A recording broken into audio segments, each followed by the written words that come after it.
Hello दोस्तों, आप सभी का स्वागत है Haryana technical studies YouTube channel में। आज हम स्टार्ट करते हैं अपना lecture 2 basic of electricity.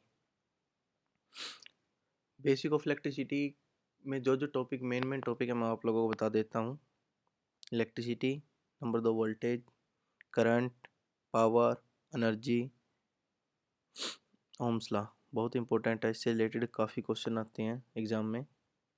Combination of register, combination of inductor, combination of capacitor, AC power, application of power formula, open circuit, short circuit and question related to this topic in बाद में question करवाऊंगा, जो भी ये topic science से related जो भी question होंगे।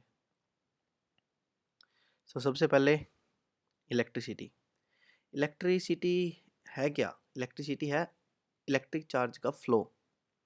पार्टिकल्स जो भी कंडक्टर, इंसुलेटर या हमारे पास सेमीकंडक्टर है, उनमें अगर फ्रीली इलेक्ट्रिक इलेक्ट्रिक चार्ज है और वो मूव कर सकता है तो that is electricity. Presence of flow of charge particle का फ्लो ही इलेक्ट्रिसिटी है। यहाँ से देखिए, कोई भी एक पदार्थ आपका मैटर, वो मेनली छोटे से छोटे एटम से बना होता है और एटम की कंस्ट्रक्शन होती है आपकी इलेक्ट्रॉन, प्रोटॉन और न्यूट्रॉन से। न्यूट्रॉन और प्रोटॉन आपका उस एटम के सेंटर में होते हैं और आउटर मोस्ट सेल है जो उन वहाँ होते हैं आपके इलेक्ट्रॉन्स। तो जितने भी आपके उस एटम के बाहर वाले सेल में इलेक्ट्रॉन्स होंगे, उतने ही आपकी electrons one atom to another atom, one matter to another matter freely move कर सकते हैं। और अगर ये इलेक्ट्रॉन्स मूव कर रहे हैं, दैट इज इलेक्ट्रिसिटी। इलेक्ट्रॉन्स का मूव करना ही इलेक्ट्रिसिटी है। देखिए, ये है डायरेक्शन इलेक्ट्रॉन्स की, negative to positive. Because electrons के ऊपर चार्ज कौन सा होता है? Negative charge. और बैटरी के नेगेटिव टर्मिनल पे जो भी आपके इलेक्ट्रॉन्स होंगे इस वायर के अंदर, वो क्या करेंगे? जो नेगेटिव टू नेगेटिव टर्मिनल आपस में क्या करते हैं? एक दूसरे को धकेलते हैं। सेम चार्जेज है ना, तो सेम चार्जेज क्या करेंगे? एक दूसरे को धकेल लेंगे। तो आपके electrons negative to positive move करते हैं, फ्लो करते हैं, direction of electron flow. But direction of conventional current हमारी होती क्या है? Positive to negative. सो हम कह सकते हैं कि इलेक्ट्रॉन्स की और जो हमारा इलेक्ट्रिक करंट है उसकी डायरेक्शन अपोजिट होती है। Second is voltage. Voltage is nothing but potential, electric potential, कि कितना पोटेंशियल आपके पास है। इसको हम एक और नाम से जानते हैं, वो है इलेक्ट्रोमोटिव फोर्स। सो इलेक्ट्रोमोटिव फोर्स मीन्स कि इलेक्ट्रॉन्स के मोशंस के लिए आपके पास कितना फोर्स है। यूनिट इसकी है वोल्ट, जो अलेजेंड्रो वोल्टा के नाम पे है।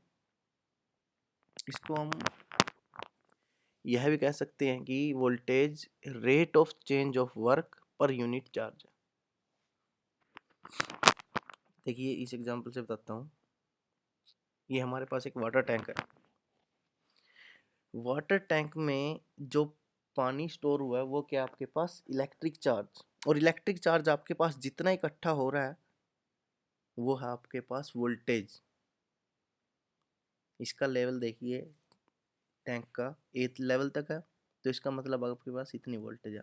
और ये धीरे धीरे इस पाइप के थ्रू बी में चला जा रहा है, तो बी की वोल्टेज इंक्रीज कर रही है, ए की वोल्टेज डिक्रीज कर रही है।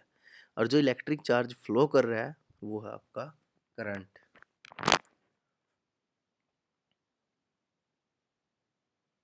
यहाँ से देख लीजिए, इस वाटर टैंक में जो आपके पास वाटर है वो एज ए आपके पास है इलेक्ट्रिक चार्ज। और जितना इलेक्ट्रिक चार्ज आपके पास इकट्ठा है वो है वोल्टेज। और जब ये पाइप में से इलेक्ट्रिक चार्ज, मतलब ये पानी चल रहा है, पानी का मतलब इलेक्ट्रिक चार्ज चल रहा है, तो वो क्या आपके पास current. Similarly in case of battery, battery में आपके पास जितना भी इलेक्ट्रिक चार्ज इकट्ठा है, जितना भी इकट्ठा कर रहे हैं तो आपकी क्या वोल्टेज इंक्रीज हो रही है। जैसे ही बैटरी से आपका करंट चलना स्टार्ट हुआ, आपकी धीरे धीरे वोल्टेज भी डिक्रीज होती चली जाएगी और इलेक्ट्रिक चार्ज फ्लो करना स्टार्ट करते हैं। सिमिलरली यहाँ देख लीजिए कि जितना आपके पास चार्ज पार्टिकल इकट्ठा है, जितना water as a charge particle, तो जितना आपके पास चार्ज पार्टिकल इकट्ठा है that is your voltage. Next is your current, current is flow of charge and एक इलेक्ट्रिक सर्किट में विद्युत आवेश का प्रवाह, rate of change of charge per unit time, इसको कह सकते हैं हम D Q by D T, charge upon time. Unit इसकी एम्पियर है, ये ए एम एम्पियर के नाम से गया, A M Ampere father of electromagnetism. Similarly हमने पहले ही बताया कि वाटर टैंक में जो लेवल है वो ज़्यादा है या ऊपर है, लेवल वो लेवल ऊपर है, हाई मैग्नीट्यूड है उसका लेवल, वाटर टैंक में जो लेवल है बी उससे। सो आपका high level to low level आपका इलेक्ट्रिक चार्ज फ्लो करेगा, और जो वो इलेक्ट्रिक चार्ज फ्लो कर रहा है दैट इज करंट। यह भी हम पहले एक्सप्लेन कर चुके हैं। यहाँ देख लीजिए कि हाइट, वाटर की हाइट जितनी ज़्यादा होगी इट मीन्स आपकी वोल्टेज है। जैसे ये टैप तक तब बंद है तब तक आपके पास वोल्टेज है, बैटरी को जब तक हमने नहीं लगाया, कहीं भी लोड पे कनेक्ट नहीं किया, आपके पास वोल्टेज है बट करंट नहीं है। जैसे ही टैब को ओपन किया electric charge starts to flow, इसका मतलब करंट स्टार्ट हो गया, और करंट स्टार्ट हो गया तो धीरे धीरे आपकी वोल्टेज कम होना स्टार्ट होगी।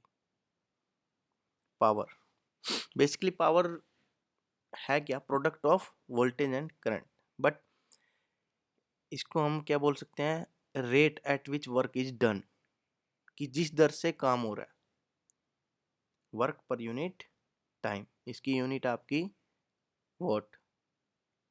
और जो पावर लॉसेज होते हैं उसको हम मेजर करते हैं और स्क्वायर आर में। अगर आपके पास आई वी आर इन तीनों में से कोई भी दो नॉन क्वांटिटी है तो आप इजीली पावर को निकाल सकते हैं।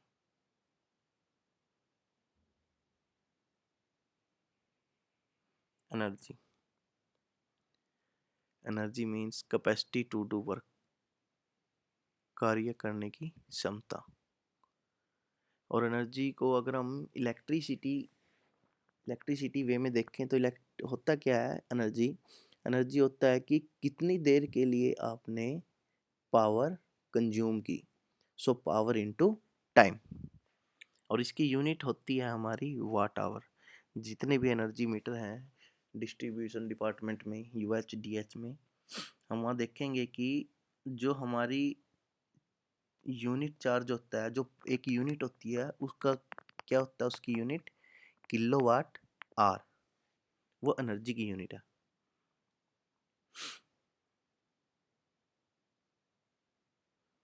Ohm's law, very very important, it states that current through a conductor between 2 points is directly proportional to the voltage across the 2 point। यहाँ पर हमारे पास 2 पॉइंट, उनके अक्रॉस वोल्टेज दी हुई है V, और उसमें से जो करंट फ्लो कर रहा है दैट इज I, वो है I, और वो I डायरेक्टली प्रोपोर्शनल होगा किसके, वोल्टेज के। But physical conditions remain constant, physical condition आपकी सेम रहनी चाहिए, भौतिक जो भी वातावरण की आपकी भौतिक स्थिति हैं वो सभी सेम रहनी चाहिए। I is equal to V by R is proportional constant। अच्छा, हम देख लेते हैं कि I directly proportional to V, मतलब I डिपेंड्स करता है V के ऊपर, V की जितनी वैल्यू होगी सो आई की वैल्यू उसी के ऊपर डिपेंड करेगी। क्या हम इसको ऐसा भी लिख सकते हैं कि v डायरेक्टली प्रोपोर्शनल टू आई, कि v डिपेंड्स ऑन आई? गलत। वोल्टेज करंट के ऊपर डिपेंड नहीं करती एज पर ओम्स लॉ। देखिए एक एग्जांपल मैं आपको दिखाता हूँ। ये एग्जांपल देखिए, लेफ्ट साइड में देखिए, जो ये सन है इसको पॉकेट मनी मिलती है 10 रुपीज़। इसके फादर, अर्निंग ऑफ फादर इसकी है वोल्टेज, और इसकी जो 10 रुपीज़ इसकी पॉकेट मनी है वो है करंट। अगर फादर की अर्निंग बढ़ जाती है, जैसे कि 1,000 रुपये कमाता था पर मंथ, अभी एक कमाता है 10,000 रुपया, तो सिंपल सी बात है कि इस लड़के की पॉकेट मनी भी बढ़ जाएगी, बढ़ जाएगी। दूसरा केस हम ले लेते हैं कि अगर ये लड़का अपनी पॉकेट मनी बढ़ा लेता है, अपने खर्चे बढ़ा लेता है, मान लीजिए इसने 10 रुपये से 50 रुपये अपने खर्चे कर दिए, तो क्या इससे इसकी फादर की अर्निंग है वो बढ़ जाएगी? कि इसकी इनकम डिपार्टमेंट इसको इनकम ज़्यादा देगा कि आपका बेटा पॉकेट मनी ज़्यादा खर्च करता है तो आपकी इनकम बढ़ा देते हैं? नहीं। So earning of father is like voltage and pocket money of son is like current. So current always depends on V. तो हम ये नहीं कह सकते कि V directly proportional to I. हमेशा एग्जाम में अगर कभी भी ये आए V directly proportional to I, then it is wrong. आपको हमेशा फॉलो करना है I directly proportional to V. और ये कुछ फॉर्मूले हैं जो रिलेशन दिखाते हैं आपके V, I, P and R के। ये बहुत ज़्यादा इंपॉर्टेंट फॉर्मूले हैं, इनके ऊपर काफ़ी क्वेश्चंस आते हैं एग्ज़ाम में, सो इनको नोट कर लेना ध्यान से।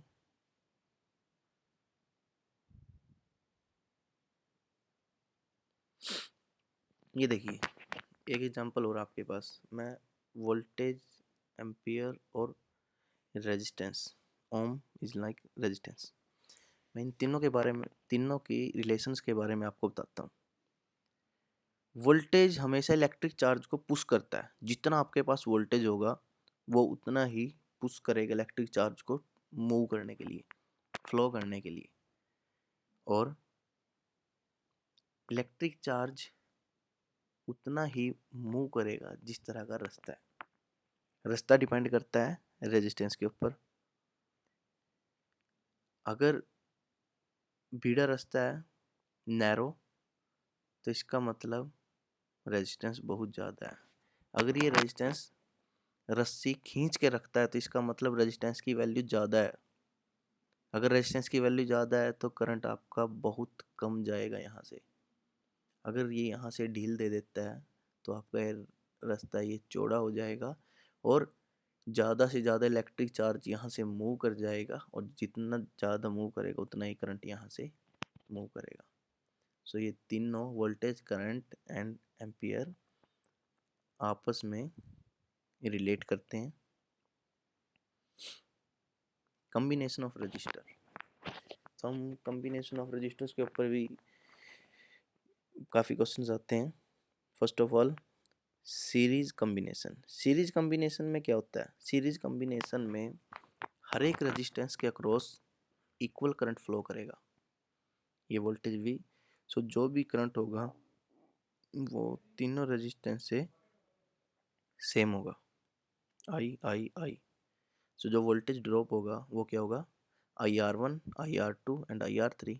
इसका मतलब जिसने जितनी भी वोल्टेज खर्च किया R1 रेजिस्टेंस ने वो इक्वल टू होगी IR1 और IR2, IR3। और तीनों ने जितनी वोल्टेज खर्च किया वो किसके बराबर, उन तीनों का जोड़ किसके बराबर होगा? टोटल V के। देख लेते हैं, ये देखिए V, IR1, IR2, IR3, I common आया। सो V, टोटल V क्या है? Total I into R total. So I से I कैंसिल हुआ, R total is equal to R1 plus R2 plus R3 in case of series combination. Disadvantage भी होती है एक series combination की, वो क्या है, अब जितने ज़्यादा सीरीज में कनेक्शन होते चले जाएंगे उतनी ही वोल्टेज टेल एंड पर कम पहुंचती है, और आपकी जो ये बल्ब वगैरह हैं वो आपके उनकी मतलब कि लाइट डिम हो जाती है जितनी ज़्यादा लंबी आपकी स्ट्रिंग हो जाएगी इसकी। दूसरा, अगर कोई भी एक बल्ब स्ट्रिंग में से ख़राब हो गया तो पूरी की पूरी स्ट्रिंग आपकी ख़राब है, वो नहीं जलेगी। ये डिसएडवांटेज है सीरीज कनेक्शन की। पैरेलल कनेक्शन, अब पैरेलल में वोल्टेज रहती है आपकी same, so R1 R2 and R3 के अक्रॉस, तीनों के अक्रॉस वोल्टेज आपकी सेम रहेगी, it means V। But parallel के केस में आपका जो करंट होता है वो अलग हो जाता है। अगर सपोज यहाँ से करंट निकला आपका I, सो इसके अक्रॉस गया I1 I2 एंड I3, तो जो यहाँ से करंट गया I, it is equal to the summation of these three currents. और यहाँ पर वोल्टेज सेम है सबके लिए, वोल्टेज गिवन है V, सो यहाँ पर I1 क्या होगा, V/R1 V/R2 एंड V/R3, इन तीनों को कंबाइन करेंगे तो आपका I आ जाएगा, और टोटल I क्या होगा, V divide by R total. देखते हैं, V/R1 plus V/R2 plus V/R3 is equal to I, and V total is equal to V into 1 by R1 plus 1 by R2 plus 1 by R3. So total R कैसे निकालेंगे, 1 by R total in case of parallel is equal to 1 by R1 plus 1 by R2 plus 1 by R3। अगर ज़्यादा resistance है up to n तो 1 तो आगे 1 by R3 से आगे 1 by plus 1 by R4 plus 1 by R5 up to 1 by Rn। Advantage क्या है इसकी, अगर इसमें से कोई भी एक इक्विपमेंट ख़राब हो गया, मान लीजिए ये इक्विपमेंट ख़राब है बट इसके अक्रॉस तो वोल्टेज है, इसके अक्रॉस भी वोल्टेज है, तो ये दोनों आपके वर्क करेंगे। और इसकी आपकी जो भी एग्जांपल है, जैसे कि हमारे घरों में देख लीजिए जितने भी कनेक्शंस होते हैं वो सारे आपके पैरेलल में होते हैं। Combination of inductor, combination of inductor पहले आता है सीरीज। सीरीज के केस में देख लेते हैं, I throughout the full string same, तो L1 L2 और L3 के अक्रॉस आपकी आई सेम रहेगी। तो सिमिलरली एज जैसा कि रेजिस्टेंस में था, L total is equal to L1 plus L2 plus L3। यहाँ पर एक इम्पोर्टेंट पॉइंट है कॉम्बिनेशन ऑफ इंडक्टेंस में, वो है म्यूचुअल इंडक्टेंस का M। वो है क्या, इंडक्टर एक मैग्नेटिक फील्ड जनरेट करता है अपने आसपास, और जो सेकंड केस में देख लीजिए, जो L1 है उसका कुछ ना कुछ इलेक्ट्रोमैग्नेटिक फील्ड होगा अपना, और उसका इलेक्ट्रोमैग्नेटिक फील्ड L2 के ऊपर इफेक्ट डालेगा कुछ। सिमिलरली L2 का भी अपना इलेक्ट्रोमैग्नेटिक फील्ड है, और वो भी कुछ ना कुछ अपना इफेक्ट डालेगा L1 के ऊपर, that is called mutual inductance. एक इंडक्टर का दूसरे इंडक्टर के ऊपर जो इंडक्टेंस इफेक्ट करता है दैट इज म्यूचुअल इंडक्टेंस। और म्यूचुअल इंडक्टेंस के केस में आर टोटल क्या होगा, सीरीज के केस में L total is equal to L1 plus L2 plus minus 2M, plus और माइनस डिपेंड करता है कंडीशंस पे।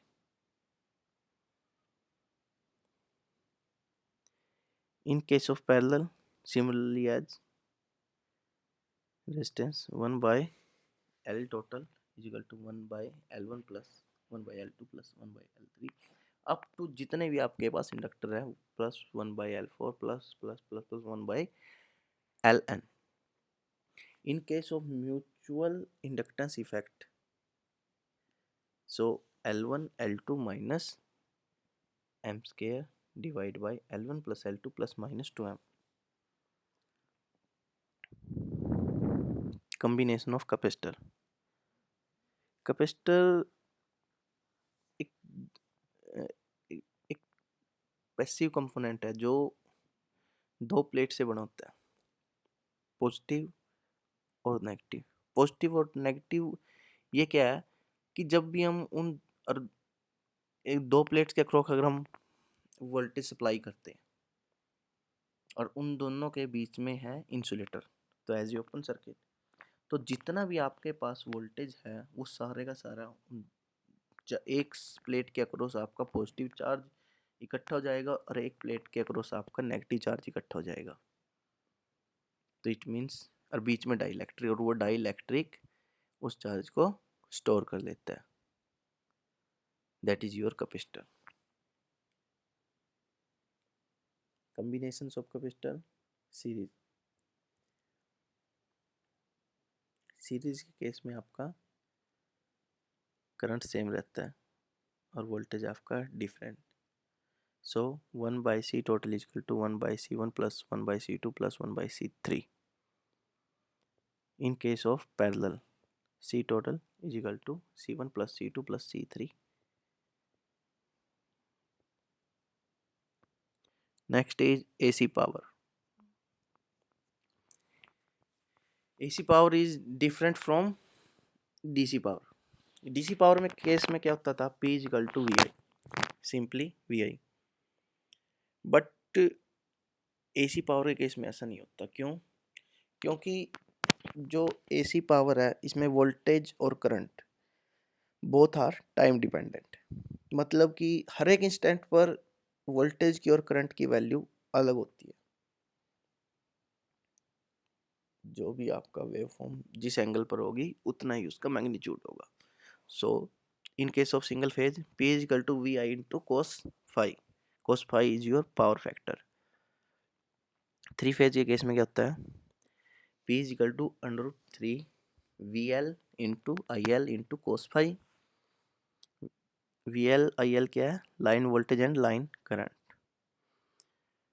Next P is equal to 3 into VPH into IPH into cos phi. IPH and VPH is your phase voltage and phase current.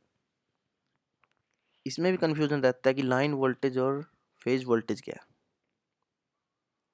देख लीजिए, आपके पास L1 L2 and L3 है। जो आपके पास ये ब्लैक एरो है ये क्या है कि L1 और L2 के अक्रॉस अगर हम मीटर लगाकर वोल्टेज चेक करते हैं तो वो क्या होगी आपकी लाइन वोल्टेज। इन दोनों लाइंस के बीच में L2 और L3 के बीच में चेक करेंगे वो भी आपकी क्या होगी line voltage. Similarly L1 and L3 के बीच में अगर हम वोल्टेज चेक करेंगे वो भी क्या होगी आपकी लाइन वोल्टेज। अब ले लेते हैं इंडिविजुअल एक फेज। अब L1 और इस न्यूट्रल के बीच में अगर हम मीटर से वोल्टेज चेक करते हैं तो वो क्या होगी आपकी फेज वोल्टेज। और similarly with L2 and neutral, L3 and neutral. So line voltage क्या है, फेज टू फेज वोल्टेज, एक फेज से दूसरे फेज के बीच में जो वोल्टेज है। और फेज वोल्टेज क्या है, एक single phase two neutral voltage. Active power, active power is the real power जो हम लोड को ट्रांसफर कर रहे हैं। जैसे हमने यहाँ पर जनरेट की उसको हमने ट्रांसफर किया और जो एक्चुअल पावर आपके लोड के पास पहुंची, ट्रांसफार्मर मोटर मशीन जिसके पास भी पहुंची वो आपकी एक्चुअल पावर है, active power, that is active power. इसके कई नाम, actual power, true power, वाटफुल power, useful power, real power. इसका फॉर्मूला है VI इंटू कोस फाई। यहाँ से देखिए एक बियर मग है, उसमें बियर है और साथ में ही कुछ जाग है उसके। तो जो आपका एक्चुअल जो यूजफुल चीज है वो क्या आपकी, जो उन जाग से नीचे जो ये बियर दी हुई है, तो दैट इज रियल पावर। इस मग में से हम अगर हमें रियल पावर और रिएक्टिव पावर को अलग अलग करना है तो जो यूजफुल पार्ट है वो आपका रियल पावर है। सेम केस आपका होता है पावर सिस्टम। कुछ पावर होती है आपकी रिएक्टिव और कुछ होती है आपकी रियल। तो ये रियल पावर होता है वही आपकी यूजफुल पावर है। इसको हम, इसकी यूनिट होती है आपकी kilowatt. Next is reactive power. Reactive power होती क्या, इन केस ऑफ इंडक्टिव लोड और कैपेसिटिव लोड होता क्या है कि जो पावर आपकी लोड को मिल गई, लोड ने कंज्यूम की, वो वापस बाउंस बैक होके लोड में ही आ जाती है। और जहाँ पर आपका इंडक्टिव लोड और कैपेसिटिव लोड ज़्यादा है वहाँ पर रिएक्टिव पावर की प्रॉब्लम बहुत ज़्यादा होती है। जैसे कि हमारे यहाँ पर डिस्ट्रीब्यूशन सिस्टम में देख लीजिए, पैडी सीजन में होता क्या है, पैडी सीजन के केस में हम कैपेसिटर सब स्टेशन पर कैपेसिटर बैंक चलाते हैं। वो क्यों चलाते हैं? क्योंकि उस टाइम पर इंडक्टिव लोड आपका बहुत ज़्यादा हो जाता है, और इंडक्टिव लोड ज़्यादा होने से आपकी रिएक्टिव पावर बढ़ जाती है। और अगर रिएक्टिव पावर बढ़ गई तो इसका मतलब आपकी जो यूजफुल पावर है वो आपकी हो गई कम। But this is loss, reactive power is a loss. अगर रिएक्टिव पावर को हमें कम करना है तो हमें कैपेसिटर बैंक वहाँ पर इंस्टॉल करने पड़ते हैं। Other name of this reactive power is useless power, worthless power, and the formula V into I sin phi। एक और एग्जांपल हम देख लेते हैं, ये देख लीजिए। इस केस में ये आपके पास एक सिंपल है बियर मग, इसमें जितनी ही जग कम होगी उतनी आपके पास रिएक्टिव पावर कम है। अगर रिएक्टिव पावर कम है तो हाई पावर फैक्टर है। और डिस्ट्रीब्यूशन कंपनीज क्या करती हैं, जो पावर डिस्ट्रीब्यूशन कंपनीज है, जितना लो पावर फैक्टर होगा कंज्यूमर्स के ऊपर उसकी पेनल्टीज भी चार्ज करती है। अब ये देखिए थर्ड केस में देख लीजिए, लो पावर फैक्टर के केस में रिएक्टिव पावर बहुत ज़्यादा हो जाती है, और ये that is only wasting of money, that is useless power, ये हमारे किसी काम की नहीं है। Application of power formula, mechanical power को हम किस चीज़ में आइडेंटिफाई करते हैं, वो है हमारे पास horse power. Horse power, one horse power is equal to, in form of electrical power, is 746 watt. तो अगर हमारे पास 20 एचपी की मोटर है तो हमें निकालना है कि कितनी पावर कंज्यूम करेगी वो मोटर। तो कैसे निकालेंगे? 1 H P is equal to 746 watt. तो 20 एच पी की मोटर कितना कंज्यूम करेगी?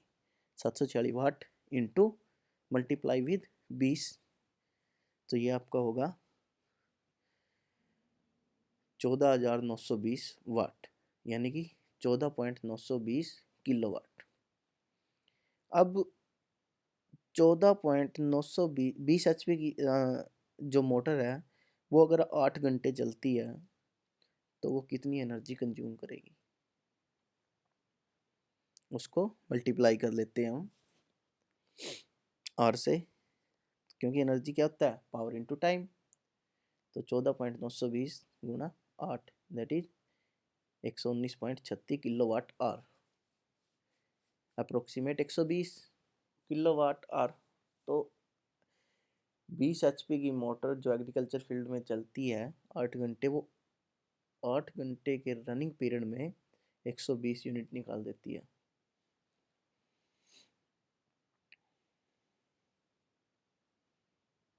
शॉर्ट सर्किट, शॉर्ट सर्किट के केस में वोल्टेज क्या होता है आपका? जीरो, करंट हो जाता है आपका मैक्सिमम। ये आपके पास एक सर्किट दिया हुआ है, सिंपली बैटरी के साथ बल्ब को कनेक्ट किया और आपका बल्ब जल गया, ये आपका करंट फ्लो कर रहा है। Suppose there is A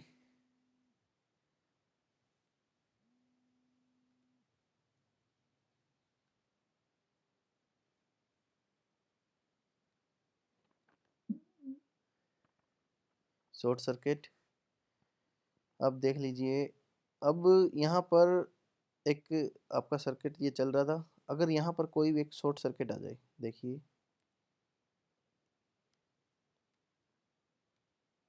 this is short circuit, तो करंट को अब यहाँ जाने की ज़रूरत नहीं है।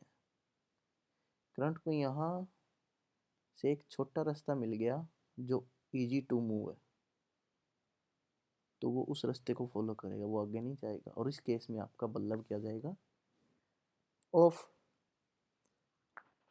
और करंट आपका रहेगा मैक्सिमम, और जितनी जल्दी होगा आपका वोल्टेज यहाँ पर एम्प्टी हो जाएगा। और वोल्टेज इस तभी होता है कि शॉर्ट के केस में वोल्टेज आपकी जीरो जाती है और ये फ्लो ऑफ करंट आपका मैक्सिमम हो जाता है, कि शॉर्ट पाथ मिलता है उसको, और शॉर्ट पाथ में वो जल्दी से जल्दी वोल्टेज को खर्च कर देता है।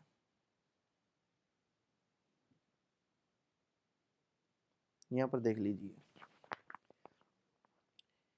यहाँ पर आपके पास वोल्टेज है, इस वोल्टेज को इस बी टैंक में आपको ट्रांसफ़र करना है। तो आपका अभी तो इस पाइप के थ्रू ये जा रहा था, अगर यहाँ पर एक टैब लगा दें और यहाँ से हम उस टैब को ओपन कर दें, तो फ्लो ऑफ इलेक्ट्रिक चार्ज की स्पीड बहुत तेज़ हो जाएगी और रेट ऑफ वोल्टेज भी आपका बहुत तेज़ी से नीचे आता चला जाएगा।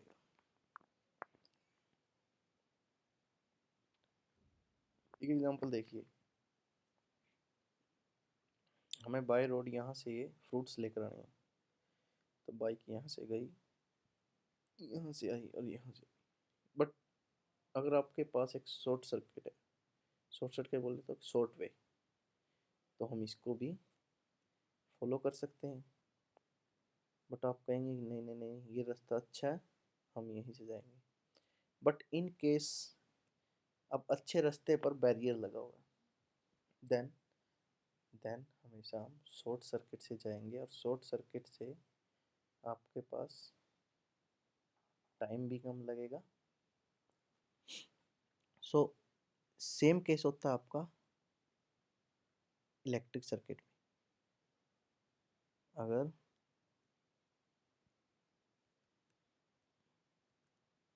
देखिए, अगर यहाँ पर बैरियर है तो वो बैरियर के पास नहीं जाएगा इन केस ऑफ शॉर्ट सर्किट। अगर ये शॉर्ट सर्किट इसके बाद होता है यहाँ पर,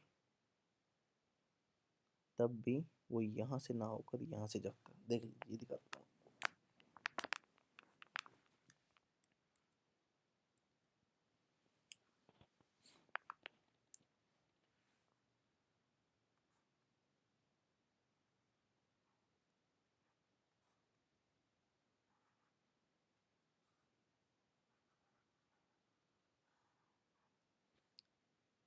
suppose there is a short circuit, तो इस केस में आपका करंट यहाँ से जाएगा।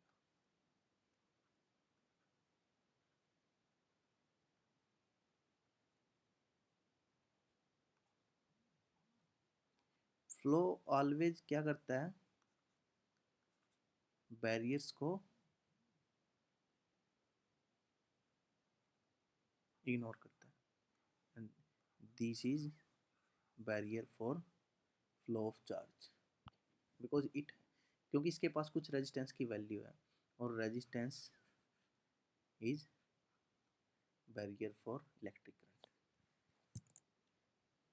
तो वापस चलते हैं वहीं पर।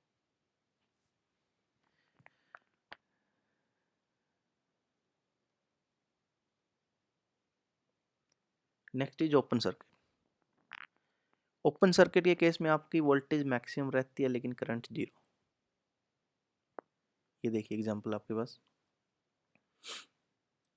क्लोज सर्किट में बैटरी को एक बल्ब के साथ कनेक्ट किया और स्विच ऑन किया, तो आपका बल्ब ऑन हो गया। बट इन केस आपने इसको ऑफ किया, ऑफ करने के केस में क्या हुआ, आपका ये सर्किट ओपन हो गया यहाँ से। so there is no connection between this load returning path to source। so इस केस में आपका क्या रहेगा, बल्ब ऑफ।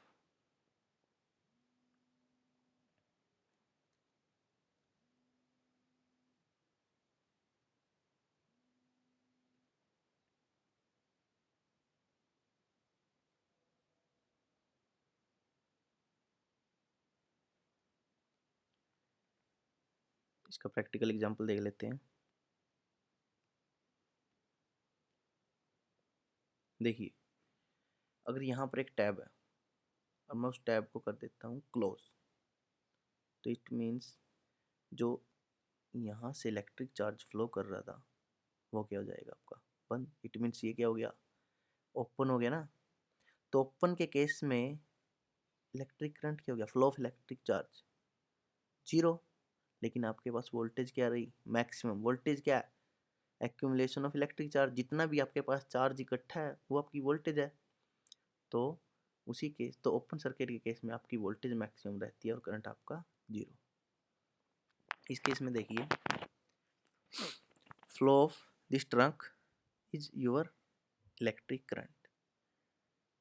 बट अब ये देखिए, जो ये ब्रोकन ब्रिज है, क्या इस ब्रिज के ऊपर से अब ये फ्लो ऑफ ट्रक चलेगा?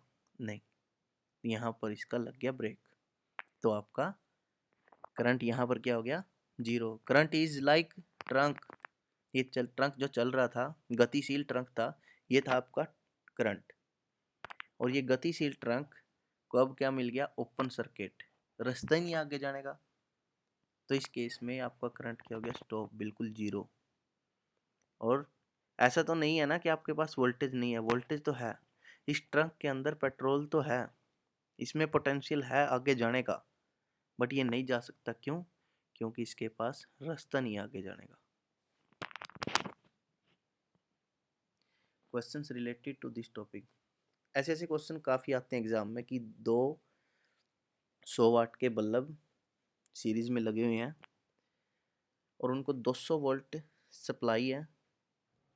टोटल पावर कितनी होगी जो उन दोनों लैंप ने कंज्यूम की?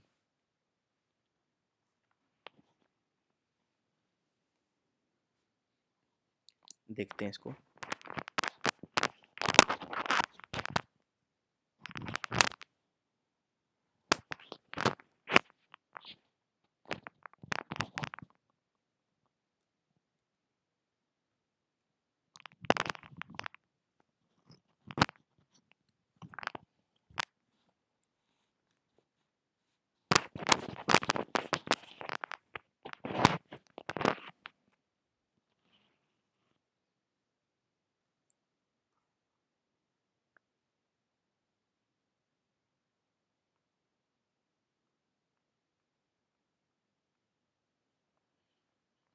क्वेश्चन क्या आपका, आपके पास दो लैंप है, लैंप मीन्स बल्ब, दोनों सीरीज में कनेक्ट है।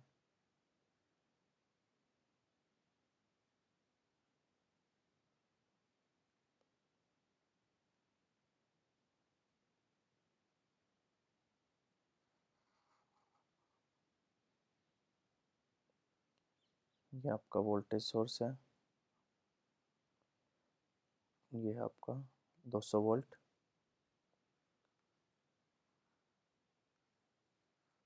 और इनकी रेटिंग दी हुई है बल्ब की 100 वाट और 100 वाट। तो हमें बताना है कि बल्ब वन ने कितनी पावर, 100 वाट का बल्ब अगर 200 वोल्ट के साथ कनेक्टेड है इन सीरीज विद दूसरा 100 वाट का बल्ब, तो ये कितनी पावर कंज्यूम करेगा, और सिमिलरली ये कितनी पावर कंज्यूम करेगा। सो हम सबसे पहले निकाल लेते हैं कि इन दोनों की रेजिस्टेंस वैल्यू कितनी है। सो lamp one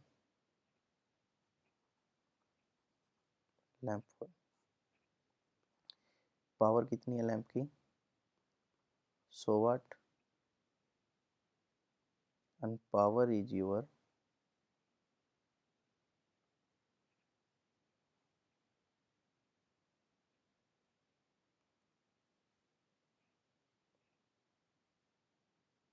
power is equal to V square by R. तो हम कह सकते हैं कि R is equal to V square by P. V की वैल्यू कितनी दी हुई है, 200 वोल्ट। पी की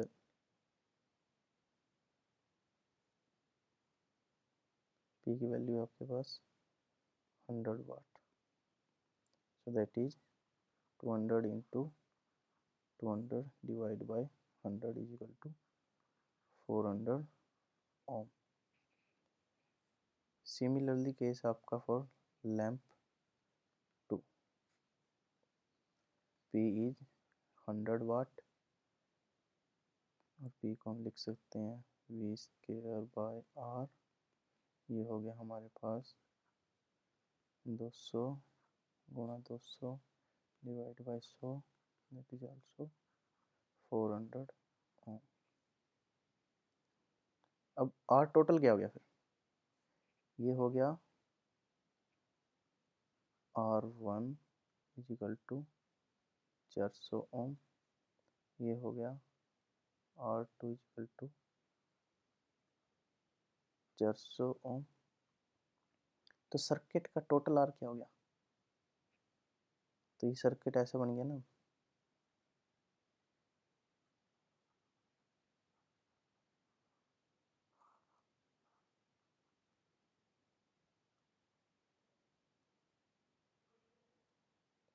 ये आपके पास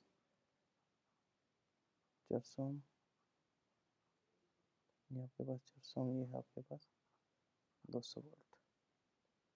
सो इसमें से आपको निकालनी है करंट की वैल्यू। तो टोटल R क्या हो गया यहाँ पर? 800 ओम, R1 प्लस R2। तो I की वैल्यू क्या होगी? V divide by R total. So I की वैल्यू होगी आपकी 200 डिवाइड बाय 800, 0.25 एम्पियर। सो अब यहाँ से आपका 0.25 एम्पियर करंट फ्लो कर रहा है। 0.25 एम्पियर करंट फ्लो कर रहा है, इसका मतलब करंट लैंप 1 और लैंप 2 में दोनों में सेम रहेगा।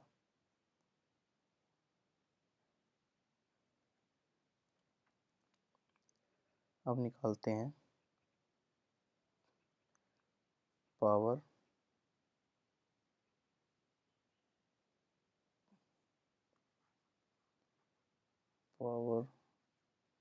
कंज्यूम्ड बाय लैंप 1 कि कितनी पावर खर्च की लैंप 1 ने। उसका फार्मूला क्या है? P का फार्मूला क्या है आपका? I square R। I की वैल्यू क्या है? 0.25 amp.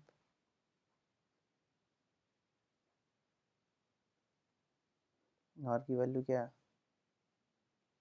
400 ohm. So P1 is 0.25 square into 400 that is 25 volt. Similarly for lamp 2,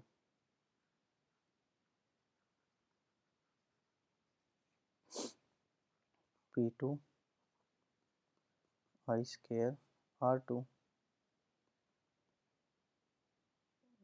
0.25 गुणा 400 that is your 25 watt. Power consumed bye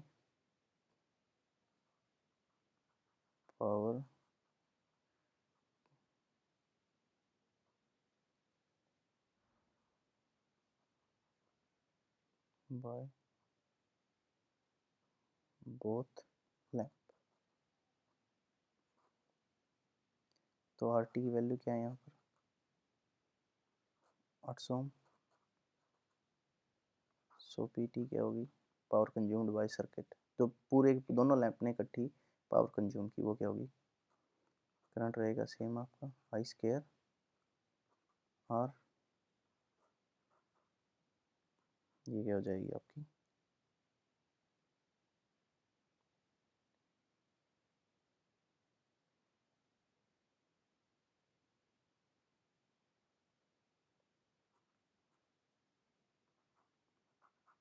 50 वाट।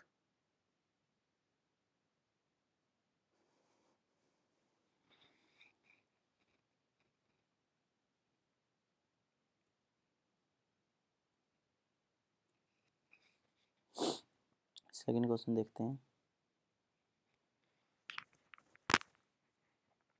एक 40 वाट और 60 वाट का बल्ब है, 100 वोल्ट की सप्लाई के अक्रॉस लगा दिया। विच बल्ब विल ग्रो ब्राइटर, कि कौन सा बल्ब ज़्यादा चमकीला होगा और क्यों होगा?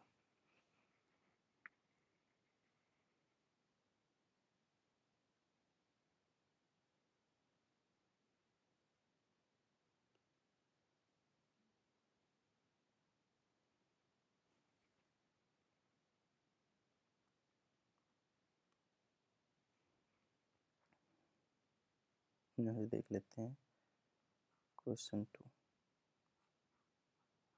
40 वाट, एक 60 वाट,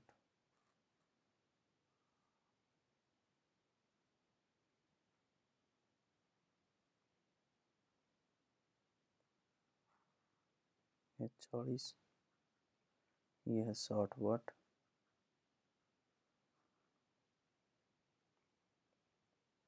इसमें से ये जा रहा है आपका करंट, ये आपकी voltage 100 volt.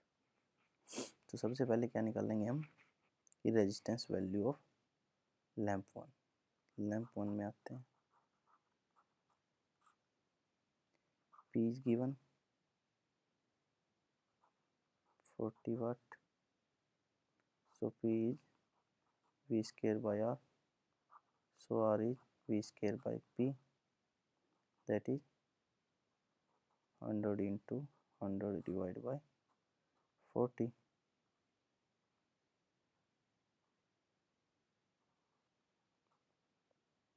that is 250 ohm.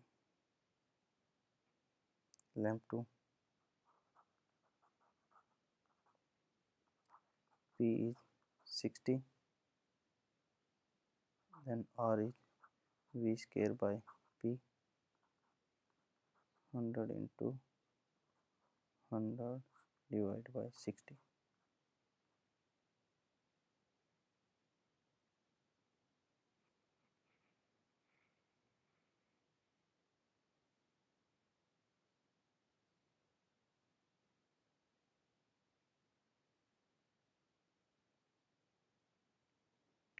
ये हो गया आपका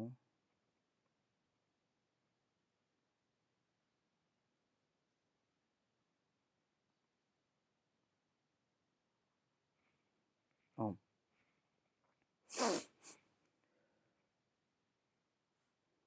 So total R is 250 plus 166.67, that is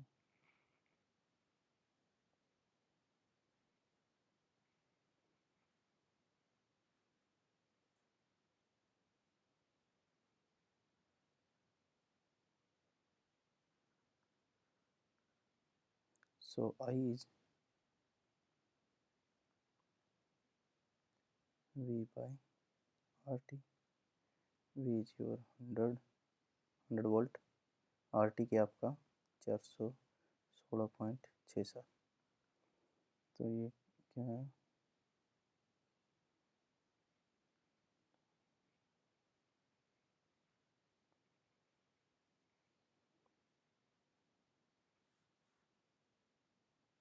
आपका 0.239।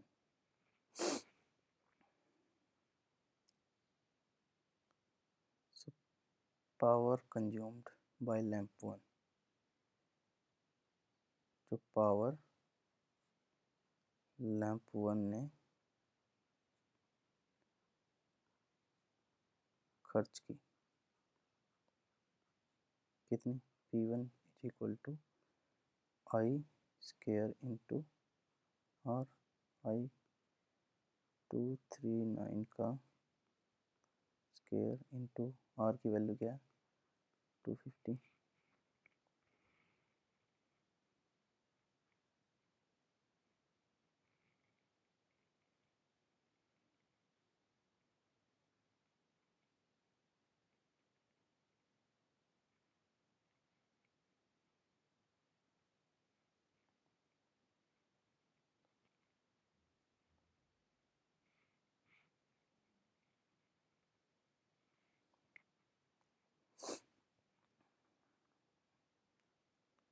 ये होगी आपकी 14.28 वाट फॉर पावर लैंप 2 ने खर्च की कितनी P2 I स्क्वायर R2, ये कितना हो गया 166.67 गुणा 0.247 का स्क्वायर।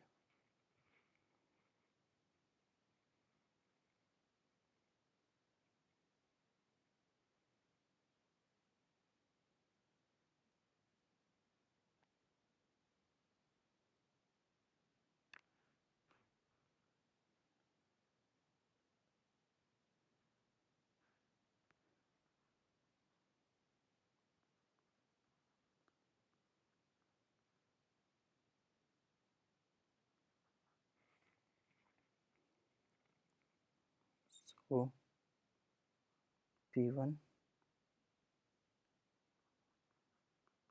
ज़्यादा है P2 से, सो P1 ज़्यादा चमकेगा।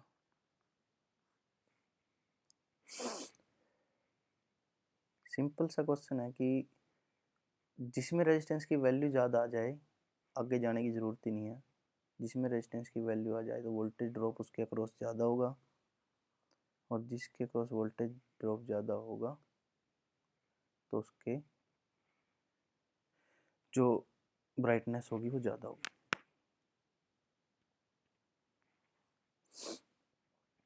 Next question is electric current. Electric current क्या है, मैं पहले ही बता चुका हूँ। इलेक्ट्रिक करंट है आपका I, इसको बोलते हैं हम dq/dt, फ्लो ऑफ चार्ज। सो आपका क्या रहेगा आंसर इसमें, flow of electrons. What does a capacitor store, capacitor क्या स्टोर करता है, कैपेसिटर स्टोर करता है charge. Frequency of direct current DC के केस में आपका करंट ऐसे चलता है,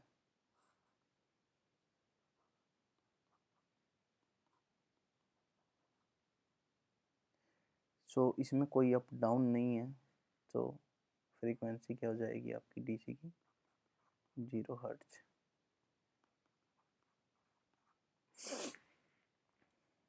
इसका आंसर क्या आएगा a 0। Next if number of cycles per second is called, number of cycle per second is called वो होता है आपका फ्रीक्वेंसी।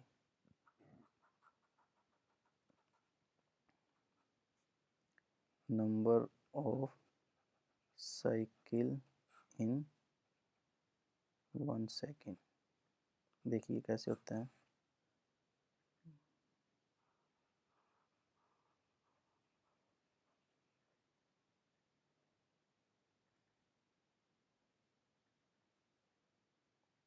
ये यहाँ से लेकर यहाँ तक एक साइकिल है। साइकिल बोले तो एक पहिया,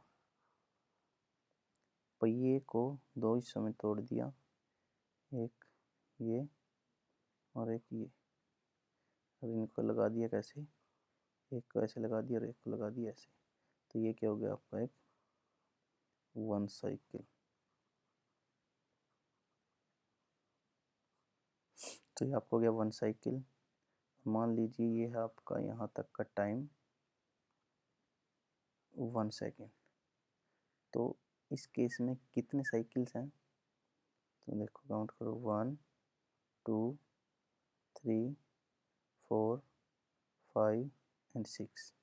तो इस केस में क्या है 6 cycles in 1 सेकेंड। सो इस केस में फ्रीक्वेंसी क्या हुई 6 हर्ट्ज। और इंडियन एसी सिस्टम की फ्रीक्वेंसी क्या है 50 हर्ट्ज। तो इसका मतलब क्या है 50 साइकिल्स इन 1 सेकेंड।